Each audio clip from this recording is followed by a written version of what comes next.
د بلې جګړې خطر طالبان وسلې ولې کندهار ته انتقالوي هلته پرې څه کوي څه پلان لري د ټولو حقیقتونو لپاره هم دغه ویډیو وګورئ پر افغانستان واکمن طالب ملیشو د هیواد له شمالي ولایتونو کابل او ځینو نورو سیمو د لوی او درنو وسلو انتقال کندهار ته پیل کړی دی په دې وسلو کې لویه برخه توپونه ټانکونه او زغروال ګاډۍ شامل دي د طالب ملیشو د دفاع وزارت یوې سرچینې ویلي دي چې د وسلو انتقال یې پیل کړی دی خو سرچینې وایي چې دا وسلې به نه یوازې په کندهار بلکې په اروزګان او هلمند کې هم خوندي کړل شي کندهار ته د درنو وسلو او پوځي وسایطو پراخ انتقال په افغانستان کې دننه او بهر دوه لویې اندېښنې راټوکولې دي ځینې افغانان په دې باور دي چې د طالب ملیشو د دوو لویو ډلو حقاني ډلې او کوټې شورا ترمنځ اختلافات اوج ته رسېدلي دي او ډېر ژر د دوی ترمنځ یوه پراخه جګړه پیلېدونکې ده خو ځینې نور بیا وایي ښایي اوسني واکمن په دې ډار شوي وي چې د افغانستان شمالي ولایتونه له لاسه ورکوي او بیا به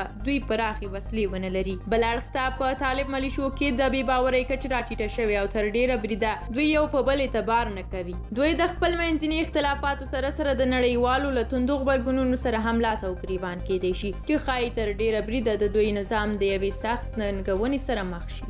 ستاسو له پامه او ملتیا ډېره مننه تاسو کندهار ته د طالب ملیشو د دغه ډول وسلو انتقال څنګه ارزوئ څه روان دي او تاسو څه فکر کوئ خپل نظر انتقاد او پیشنهاد په کومنټ کې ازادانه لیکلی شئ تر بلې ویډیو ښه وخت ولرئ